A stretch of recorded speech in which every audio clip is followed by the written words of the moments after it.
Welcome into ATL Day Ones with Jarvis and Tenitra. Coming up on today's show, what are the expectations for Marcell Ozuna? And could JC be the savior for the Atlanta Falcons defense? And last but not least, and for the culture, what would you do with $10 million? This is ATL Day Ones, part of Locked On Sports Atlanta. And it starts now.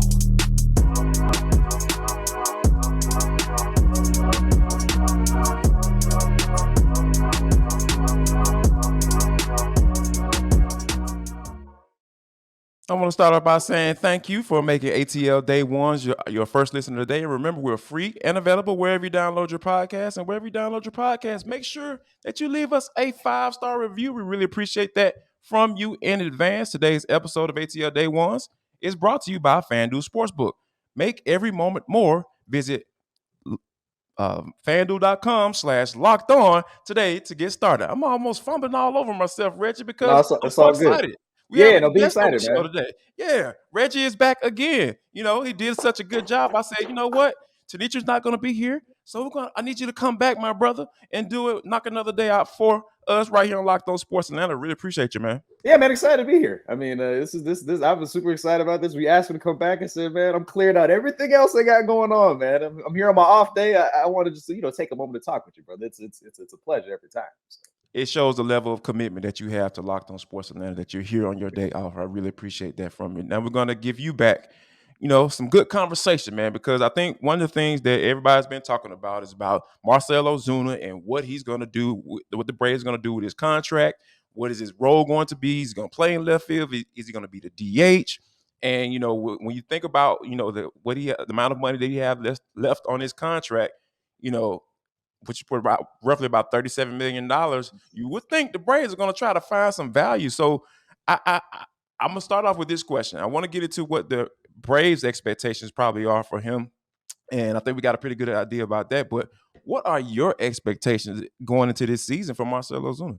Look, I think that it's very clear what Marcell Ozuna is supposed to bring to the table for the Braves. Go up there and swing the bat. I mean, that's literally your only job. People at this point, nobody's expecting you to be that good a defender. I mean, he said that he had some arm inflammation last year, which may have affected his ability to play defense. But I mean, that's not going to affect the fact that you can't run that fast and you're not that be able to move very quickly. Like maybe your arm's a little less strong, but I mean, dude, like.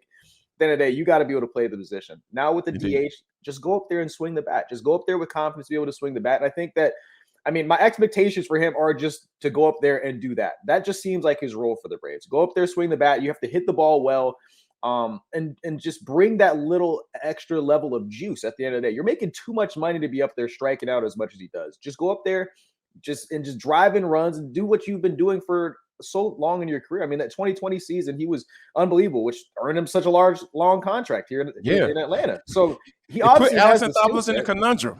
Yeah, I can't be cheap with him. Have you ever seen him in real life, Jarvis? He's massive. I mean, there's no excuse for him not to be crushing home runs easily, right? He just, obviously has had so many different things outside of baseball on his mind. I mean, between being reinstated for domestic violence or getting the DUI. I mean, there's been so much that's been kind of on his plate that are obviously self-inflicted. I mean, he talked about it in spring training. It feels like he's been focusing on the positive aspects and not really leaning on the haters. Well, I mean, it feels a little tone deaf to me because the haters are because of what you have kind of done wrong. Yeah, but that's why. If we're talking strictly baseball, his job is to go up there, swing the bat, do it at a high level, or honestly, just do it at a regular level. You just can't be as bad as you were for such long stretches as you were last season.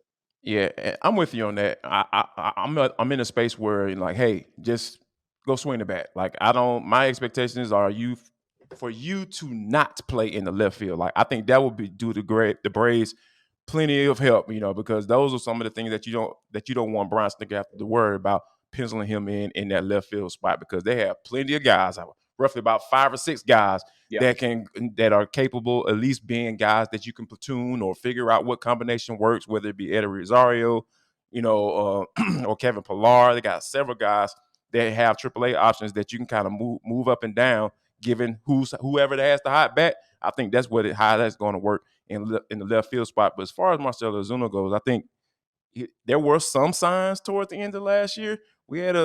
he put together a pretty nice stretch, and he would start hitting the ball well or hitting the ball hard, as the baseball nerds would say. He started hitting the ball a little bit hard towards the end of the season, so that was a good sign. But I think that my expectations aren't that high for him. I think that the reason why the Braves probably have some level of expectation for him is because they want to see some return on their investment, whether that be him out there hitting the ball at the plate or starting off hot and potentially, hey, we'll pay half of his salary this year and half of his salary next year. Would you guys be willing to pay the rest of it? So I think that's kind of what they really are hoping. I think quiet's kept. You're not gonna come out and say that, but I think that's what Alex Anthopoulos is ultimately thinking. Like, oh, you know what? Let's see if you can find some type of value where we don't have to pay all of this money. I think the good part about it, though, is if you're the Braves, anything that he does positive is just laying yap. It's extra. Because at the end of the day, you've got enough players and enough talent on this roster to feel like you're going to be fine regardless of if Marcell Ozuna plays really, really well or really, really poorly. I mean, you would just hope that for the amount of money you're spending on him that you get some sort of production out of him. And everything that he brings you positively is good. You hope he just stays out of trouble and plays just average. If he gets anything more than average, that is just amazing. You know what I mean? But at the end of the day, it's not like this team is teetering on the fact that if Marcell plays well or not, this team will not be like if Austin Riley, if this was Austin Riley, you'd be a little more That's a different conversation. Right? Yeah. Way different conversation. But Ronald Acuna, it's a way different conversation, right? There's plenty of guys on this roster that if you were like, okay, if we have a down year from him, we could be done for, right? Marcell is not that guy. So anything you do get from him positively will be a really big addition to this team. I think anything will help is probably what I think that's where we're leaning towards right there. Yep. Anything will help, Mr. Ozuna. We're not asking for a lot. Yeah, I mean, just go out there and just stay out of trouble. That's it. Come on, stay out of trouble and hit the ball. That's it. That's it. Two. It's simple, real simple. Two things. Don't Anything can help. That's the motto. Anything. Keep that glove at home. Keep that glove at home. Somebody that we want to keep the glove, on is Vaughn Grissom. Now, I want to get your thoughts on this real quick. Do you think he could be the guy? Because Tenitra and I have talked about it on this show ad nauseum as far as whether or not he could be the guy to step in for Dansby Swanson. Not necessarily the leadership aspect of it and the clubhouse standpoint, but just from the defensive standpoint and the on-field production. Do you think he can be that guy to kind of not necessarily exceed what Dansby did on the field, but at least kind of measure up to what he was able to produce on the field? I think it's really important that we do limit our expectations for Vaughn Grissom. His whole job, whatever they are, whatever they are, right? I think that obviously, right when he first started, I mean, I made jokes that he might have been the best player in baseball because he started off so hot. But naturally, you get to the postseason, they weren't using it very much because at the end of the day, he hasn't had that much experience because he is obviously new to the bigs. He got fast tracked here, right? So the thing is like as long as whatever expectation that you have for him, just know that it's going to come in time, or at least you hope it comes in time. All you really need from him off the start is to just not play poorly defensively, right? Dansby Swanson was an A defender, right? If Vaughn can just be, I just need him to be like a B+ off the gate. You know what I mean? And I would feel really good about it because the bat will eventually come. You can obviously hit. He's got power, right? He's got speed, right? If he gets on base, you know what I'm saying, he can swipe a bag or two. It's just the whole thing is like all we really need him in that position to do at shortstop to do is just play sound defensively. And personally, and maybe it's just my love and appreciation, my admiration for Ron Washington, but he's told us over and over and over again how Vaughn has worked incredibly hard at the position, making sure that he gets better defensively, right? You hear so much about how they actually got a chance. Vaughn went out to New Orleans where Ron is from and played over on those fields out there to practice. And every day. The dude is committed to playing the position well, which is, I think, why they felt so comfortable being able to let Dansby go. If they felt uncomfortable with it, they might have just overpaid for Dansby and said, "Hey, we have no other option." But Vaughn has obviously shown them enough that they feel good that he can take over the position. Like you said, not the leadership role. The dude is 21 years old, going on 22. I mean, he's young and he's obviously new to this at this level. But if he can just go out there and play good defensively, that's all you really need from him. Yeah, it's. I think the expectation for Vaughn is, like you said, is like just don't mess it up out there in the field, because we know the bat's going to come eventually, because we got a good taste of that. Like hitting a home run over the Green Monster in your first in your debut game, like that it's kind of hard to top that. So I think one of those things, if he can just level off what he did last year, I think he'll be fine at the plate. And then, like you said, if you're working with Wash, he had 3 different sessions for 3 different 1-week sessions down there in New Orleans with Ron Washington. And if he vouches for him, I'm cool. I'm cool. I have no arguments against that, man, because I love me some Uncle Ron. We call him Uncle Ron on this show. So. Go ahead, Unc. Go ahead, do your thing. Go ahead and get nephew right. Vaughn Grissom, that is. But one of the things we want to get you guys to get right. We want y'all to get some money in 2023. How about this? We are just past the quote unquote midway point of the NBA season, and now it's the perfect time to download FanDuel, because it is the number one sports book in America. So why don't you get with the number one podcast in Atlanta, ATL Day Ones, probably in the nation. Let me stop playing around. Yeah, come on, let's pigeonhole yourself. You know what I'm saying? Like man, we the number one podcast in the nation. So get with the number one sports book in America. FanDuel. They got a new stuff for your customers. They call it the No Sweat First Bet. Up to $1,000. That's bonus bucks back if your first bet doesn't win. So if you lose your pants in your first bet, they got you covered. They got the money lines, they got the total, the over-unders, how many threes Trae Young gonna hit, if you're gonna hit any more for the rest of the season. It doesn't matter. Go to FanDuel, put that money on that, put your money where your mouth is if you don't think he's gonna do that. Now, so don't miss your first bet, first bet, $1,000 in bonus bets when you go to FanDuel.com/lockedon, an official sports betting partner of the NBA. Don't forget, FanDuel.com/lockedon, and you're going to get that no sweat first bet. Jarvis, are you a parlays guy? Are you a parlay guy? What's where you kind of stand on that? You know what? My friends of mine, like they are a little bit more betters than I am. So they've told me about the same game parlays and all that stuff. It's something that I would probably be interested in if I did gamble on a regular basis. But it seems like it's something that you got to put a little bit more research, as I like to refer to it as, into. What about yourself? Maybe the problem is I get a lot of slack because, like, obviously I say this all the time. Thank the Lord you can't legally bet here in Georgia, because I would be out of money, because I'll throw some parlays and something and just see what happens. Right, $5 I need Trae Young to go over 3 3-pointers. I need under 15 and a half minutes from Bogey Bogdanovich. I need a triple double from Ja, and then I also need a Nuggets money line, and I win $350. And I'm just sitting there. Crazy. I want to be praying on it, right? I've got buddies that'll do 15 leg parlays on college baseball this first week just to see what happens. Wow! And they came up with one person, parlay 15 college legs, baseball. Oh, it was $3 to win $3,000. Yeah. It's time for them to lay on the couch, man. No, it's got out of hand. like you can catch all of those numbers that that his friends need right in the comment box, right there on Locked On Sports Atlanta on ATL Day One on this pod. All the information that you need is right there just for you. Now, Reggie, like yesterday, kind of mentioned Jalen Carter, right? I talked about at the top of the show about how JC could probably save the team. I'm not talking about Jesus Christ. I'm talking about Jalen Carter. About John Collins? No.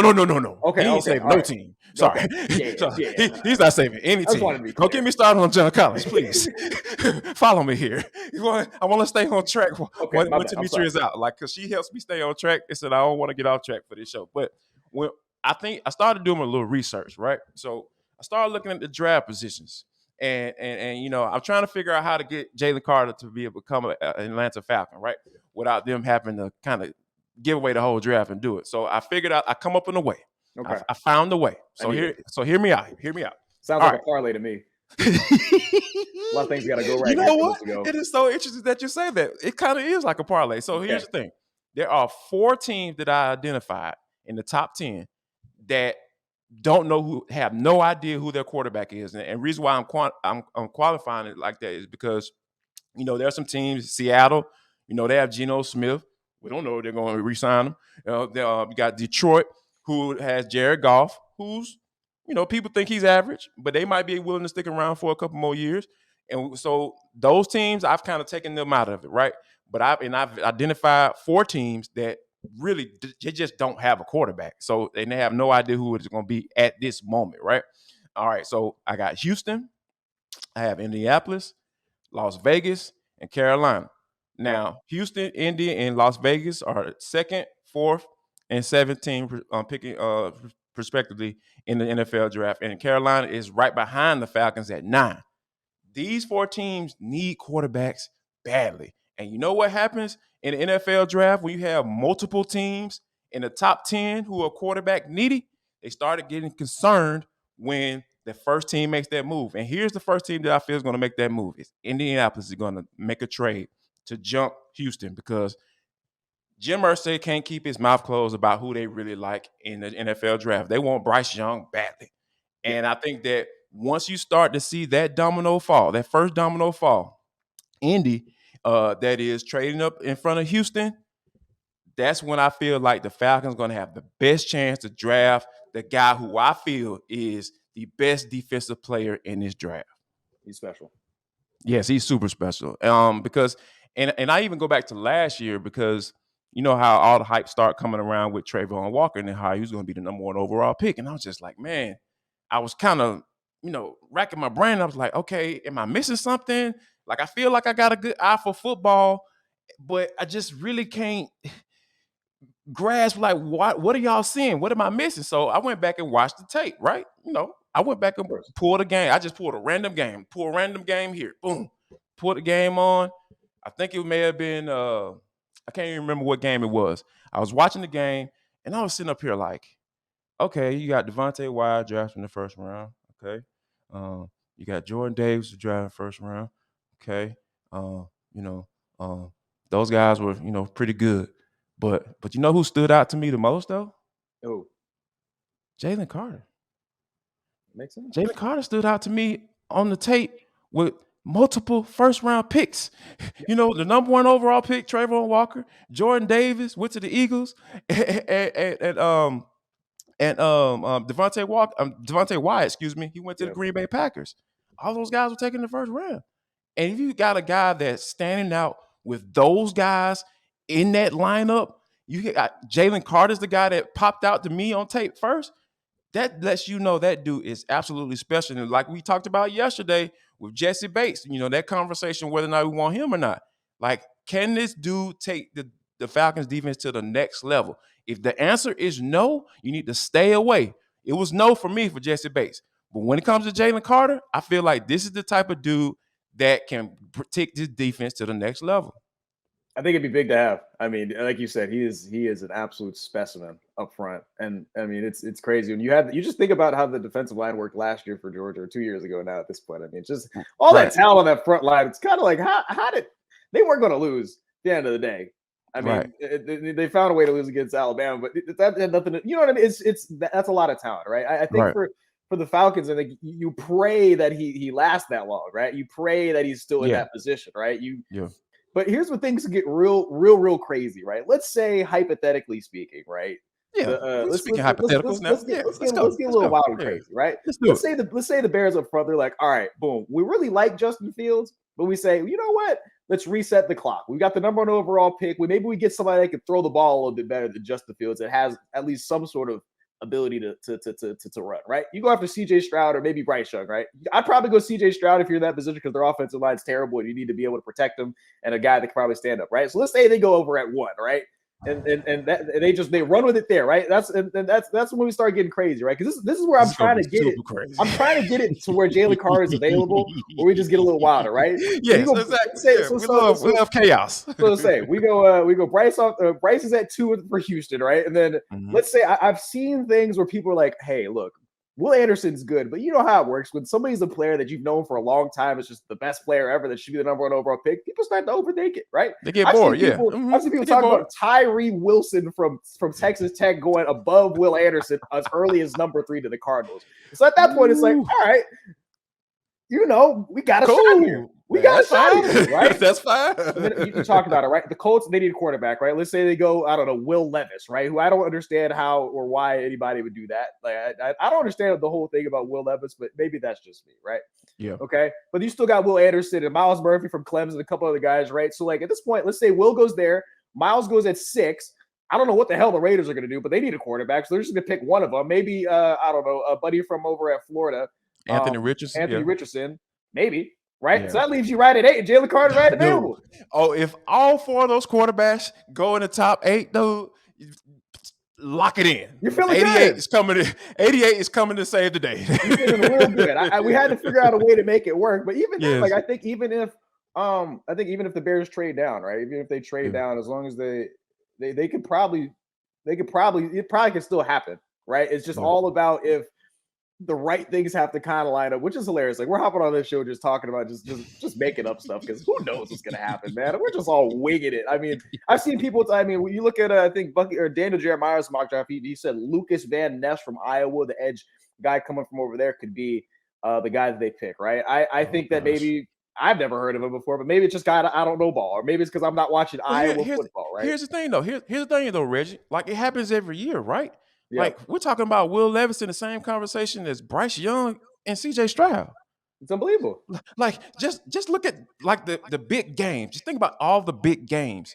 Big game quarterbacks. We've seen Bryce Young do it, and we've seen CJ Stroud do it against Georgia recently. And if it wasn't for like he essentially beat Georgia. Like everybody, nobody don't want to kind of like admit to that, but let's admit to it. It almost happened, and it would have been because of him and the way he played. So I think that, and you always have that quarterback that comes out of nowhere as well, and Will Levis can fall into that category. But I wholeheartedly believe this. Like I'm glad you mentioned Anthony Richardson. Anthony Richardson probably gonna end up being a top 10 pick because here's why. They've already started too. You starting to hear the conversations about Josh Allen and comparisons. Oh yeah, Josh Allen wasn't accurate. Oh yeah, Anthony Richardson got some size on the too and got a cannon for an arm. And it happens every year, man. We see guys pop up out of nowhere. You mentioned the guy from Iowa, Van Ness. Those are the type of people that always end up falling into the top 10. Sometimes they hit and sometimes they don't. And a lot of times it's never in between. It's either hit or miss. And those are type of picks that gets general managers fired. So I'm trying to just help the Falcons not keep Terry Fontenot around for a few years. And hey, man, let these chips fall where they may. Let the crazy go cray, and figure out a way to get Jalen Carter because he's the guy. I feel like if you put him next to Grady Jarrett, man, look, we're gonna have some fun Mondays on down in the fall right here on ATL Day Ones, my brother. Yeah, absolutely. That's gonna be something special up front. But like you mentioned, it'll be something. It's a lot of just these guys go to the combine. People just look at the measurables, man. I think that Lucas Van Ness kid's 6'5", 275, right? And so like on paper, you're like, all right, this guy can be coming off the edge like crazy. But then you read other stuff, it's like he has like maybe a second day grade, but because of his intangibles, you're like, all right, we just got to kind of throw him up here and see what happens, right? So it's really what it is, which really means like I probably, I'm not 6'5", but maybe I should have been really, I should be doing something, man, because a lot of these guys get drafted just off the strength that they're superhuman, right? I should have just been in the gym a little more, get my weight up or something. I feel like I could have been a professional kicker at the least if I really put some effort into it. So that's a different. So you got enough athletic ability to be, an average kicker, you know? What I'm saying? I'm above average, baby. I got ice in my veins, bro. I'm hitting every field goal in front of me. Stop playing. Oh man, y'all better stop playing with us on ATL Day Ones because we like to have fun here, and we're going to talk about a very interesting topic coming up because there is this young lady in Las Vegas that she was able to take advantage of a situation where she got $10 million. Yeah, we're going to talk about that next, about what would you do with it. But first, we got to talk about, ATL Day Ones and how you've been making us your first listener today. How about this? You're going to make Locked On Sports Today your second listener today. They're free and available wherever you download this podcast. And we appreciate you guys for liking and subscribing to our YouTube channel. We're almost up to 6,000. I told you we're going to get there with you or without you. So you have not done that yet. Become a part of the family. Join today. Stop being hot. We want like lukewarm people. Either you're with us or you're against us. So yeah, if you're watching or listening and you have not subscribed to our YouTube channel or downloaded our podcast, go ahead and start doing that today. But Reggie, this is For the Culture. It is the intersection between sports, entertainment, the culture, and sometimes whatever the hell we want to talk about. Because that's just how we get down on this show. Today is no different. How about this? We talked about the young lady who swindled a lending company out of $10 million in a 6-month time frame. Oh my goodness, that is so crazy. Yeah, it's Sarah, unbelievable. that is so crazy to me, man. We think about Sara Jacqueline King. She used a pic of Tom Brady, Patrick Mahomes, Aaron Rodgers, and Josh Allen at a golf tournament. She used that as a way to swindle this lending company out of $10 million. She was up in Las Vegas, probably how you would be if you were making some real, some NFL player type money, man. $10 million. She was Yeah. out there doing her thing. Like, but my question though, Reggie, like the article didn't mention no criminal charges. She was just being sued civilly. It's unbelievable. She got What are we about $12 in her account right now, and she might get away with this scot-free. And here's the thing: I don't understand how none of this works because how is that possible? But look, I got a couple things I got to say on this topic because course, I feel yeah, because a lot of people will be like, oh man, I can't believe she would do that. How messed up of her. And while I am not really sure how she spent $10 million that quickly, like in 6 months. At a certain point, like, hey, I have this money. Maybe I should use it towards something, or there was no plan involved. Like, she's not gonna remember any of these 6 months. But here's the deal, though: Ponzi scheme, something, right? You know what I mean? But here's the deal: I gotta respect it from a fellow finesser. I respect the hustle, right? I mean, I just feel like at the end of the day, look, if they're gonna give you the money and you're gonna have no repercussions for not giving it back, then why not do it? $10 million, she's gonna look a little crazy on the internet right now. Who cares? Like, what are you gonna tell me? I had $10 million, had 6 months, I had a good time. Like, there's better uses of the money. And so, which brings my last point to this, right? If you were gonna ask me, like, hey, Reggie, what would you do with the $10 million, right? Yeah, come on, Reggie. Talk to us, man. $10 million. Break it down for Sarah. The biggest thing is it's not about the money, right? You know what I'm saying? Of course, I'm gonna probably buy something for my mom. I'm gonna get a house for my mom, and you know what I'm saying? All that stuff, right? But that's not as important, right? Okay. You know they always say, you know what I'm saying? You don't want to switch up. Don't let the money change you. I'm changing up right away, right? I'm getting new friends. I'm moving somewhere else. People that have my number, I'm gonna have to get a new one. Like, I'm not gonna be in the same space anymore, right? I'm in a different tax bracket. I'm being so serious right now. I'm switching up on everybody, right? Do not call me to be on this podcast. I'm not coming back. I got $10 million in the bank, Reggie. Dude. So hold on. Okay. Let me get it straight. Let me make sure I understand you correctly. Yeah, no, come on. So if you get hit with the 10 million, hit the 10 million. Yep. My man said you change your name. Yep. You change your phone number. Yep. You get a whole new batch of friends. People not gonna see me again. Like, I'm out. I'm out, right? I'm gonna be off the grid, right? I think, what did she say? Her lawyer went to some foreign country. I might do that, or even better, what's gonna happen for real? I think with Morocco or somewhere like that. Yeah, he's in Morocco, country. right? Yeah. What I'm gonna probably stay right here. I'm gonna stay in Atlanta. I'm gonna stay at my same apartment. I'm gonna put my 2 weeks in at work, right? And just finish off my last 2 weeks, and then people for years are gonna be wondering, how is Reggie living this life? Right? And I'm just saying, look, can't stay in the same city, man, and talk about being off the grid. People don't. Well, that's the thing. It's different, right? You're semi-famous, dog. You're on TV.